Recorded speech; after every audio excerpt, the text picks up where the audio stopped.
August 27th, 2011.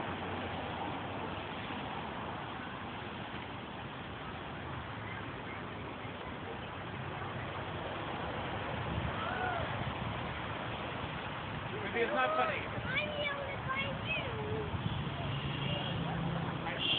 Approximately 12 hours before touchdown of Hurricane Irene, as expected, in New York City, facing downtown Manhattan, the financial district.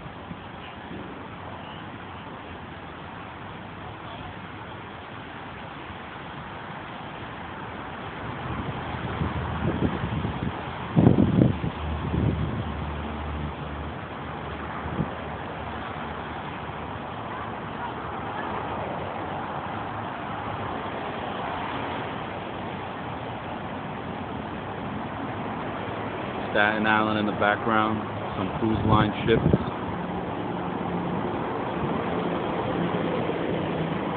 some cargo cranes, Statue of Liberty, Ferry House, downtown Manhattan, Wall Street area, the new World Trade Center in the background, the Brooklyn Bridge. The water is choppy. August 27, 2011.